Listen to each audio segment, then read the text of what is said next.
Assalamualaikum warahmatullahi wabarakatuh. Perkenalkan, kami dari kelompok 3.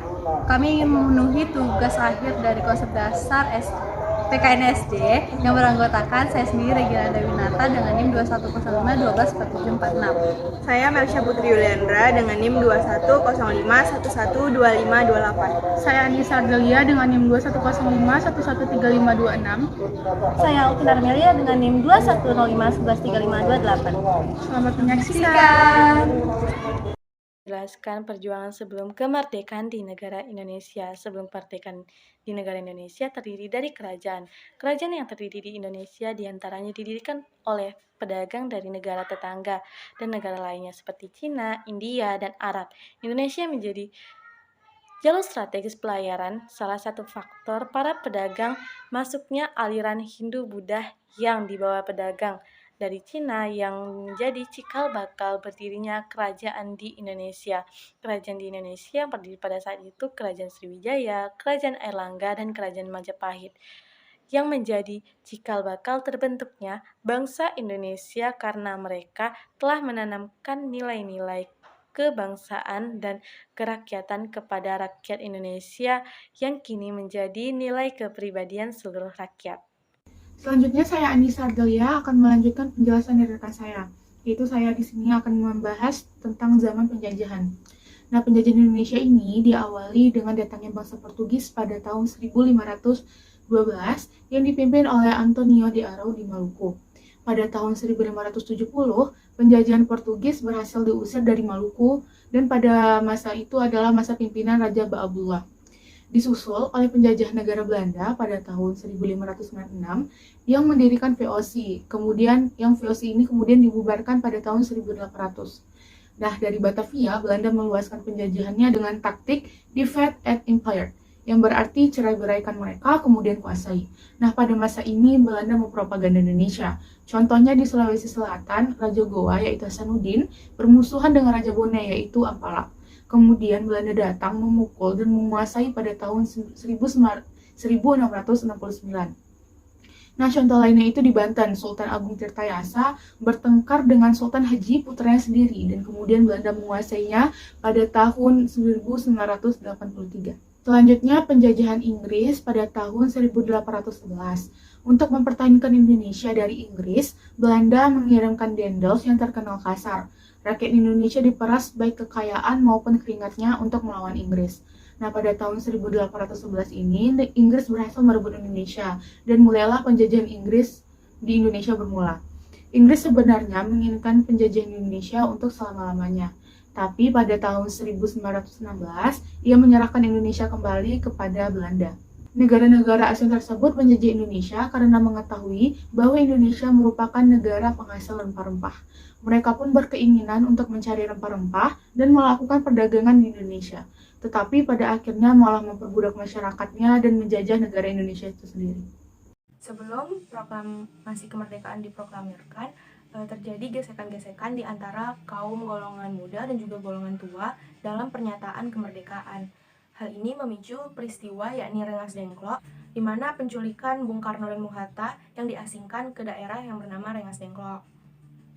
Nah, di rumah itu pula, para golongan muda itu memberikan landasan pernyataan mereka terhadap kemerdekaan Indonesia, yang mana kemudian dihasilkan sebuah pernyataan kemerdekaan. Ada 6 periode pembagian dinamika kehidupan berbangsa setelah kemerdekaan. Yang pertama tuh ada masa revolusi kemerdekaan Indonesia. Nah, bangsa Indonesia ini menghadapi kolonial Belanda yang ingin kembali menguasai dan ditariknya tawanan-tawanan Jepang yang kalah perang sekaligus menghadapi berbagai pemberontakan yang ada di berbagai daerah.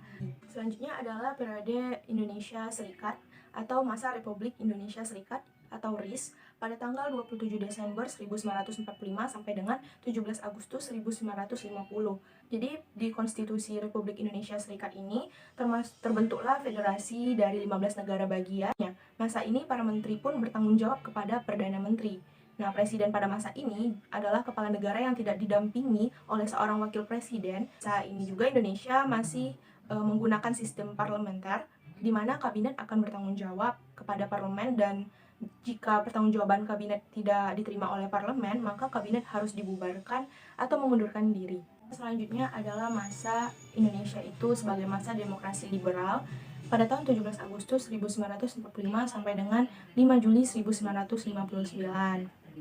Pada masa ini Indonesia itu menggunakan Undang-Undang Dasar Sementara atau UUDS pada tahun 1950 yang disebut sebagai UUDS 1950. Nah, UUDS ini adalah bentuk perubahan dari yang tadinya Konstitusi Republik Indonesia Serikat yang diselenggarakan sesuai dengan piagam persetujuan antara pemerintahan RIS dan pemerintahan RI pada tanggal 19 Mei tahun 1950 dengan bentuk Negara Kesatuan Indonesia. Yang keempat adalah periode di tanggal 5 Juli 1959 hingga 11 Maret 1966 yang disebut dengan Orde Lama. Masa Orde Lama ditandai dengan munculnya Dekret Presiden tanggal 5 Juli 1959 yang berisikan pembubaran konstituante. Yang kedua, menetapkan berlakunya kembali UUD 1945 dan tidak berlakunya UUD sementara 1945. Dan yang ketiga, pembentukan MPRS dan DPAS. Banyaknya terjadi pemberontakan oleh oknum-oknum oleh warga negara Indonesia tidak menjadikan bahwa Pancasila dan Undang-Undang Dasar yang berlaku mampu menciptakannya perilaku-perilaku dan karakter bangsa yang sesuai dengan Pancasila dan UUD 1945. Kemudian dengan lahirnya Super Semar yang menjadi tanda bahwa Orde Lama telah berakhir dengan menurunkan Presiden Soekarno yang digantikan oleh Presiden Soeharto. Yang kelima, periode 11 Maret 1966 hingga 21 Mei 1998 yang disebut dengan Orde Baru. Pada masa Orde Baru ini PKI sudah dibubarkan dan juga ada larangan untuk menyebarkan komunisme, di mana pemerintah juga menyusun ketatanegaraan dengan membentuk MPR, DPR, DPA, BPK, dan MA yang sesuai dengan UUD 1945. Kemudian di masa itu juga sistem perekonomian terjadinya krisis moneter, ekonomi, dan politik, di mana banyaknya mahasiswa dan pemuda-pemudi Indonesia berhasil menduduki gedung DPR atau MPR demi menuntut agar Presiden Soeharto dapat mundur. Permintaan dari pemuda-pemudi tersebut berhasil dengan menghadirkannya masa reformasi. Yang terakhir yaitu periode 21 Mei 1958 hingga sekarang atau disebut dengan Orde Reformasi. Sayangnya di masa reformasi ini Indonesia harus melepaskan Timur Leste untuk membentuk negaranya sendiri.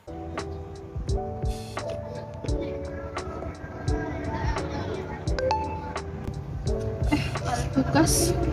Apa aku tanya sama teman-teman aja ya biar bisa diskusi bareng. Telepon Alvina deh.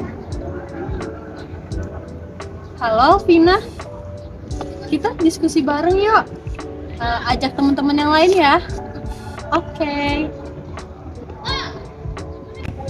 Dina. Kalian udah datang yuk. Ayo langsung kita langsung diskusi aja kali ya. Kita mau diskusi masalah yang kemarin kan? Iya. Untuk menjawab tantangan revolusi industri 4.0 dan society 5.0 di dunia pendidikan, diperlunya kecakapan hidup abad 21 atau yang biasa dikenal dengan istilah 4C. Creativity, critical thinking, communication, dan collaboration, di mana diharapkan calon-calon guru ini dapat menjadi pribadi yang kreatif, mampu mengajar, mendidik, dan juga menginspirasi, serta menjadi suri tauladan dari peserta didik yang ia ajar. Serta harus memiliki kompetensi mampu berpikir kritis, bernalar, kreatif, berkomunikasi, berkolaborasi, serta memiliki kemampuan problem solving secara kreatif. Dan yang terpenting, memiliki perilaku karakter yang mencerminkan profil Pancasila seperti rasa ingin tahu, inisiatif, kegigihan, dan mudah beradaptasi, dan memiliki jiwa kepemimpinan dan memiliki kepedulian sosial dan budaya.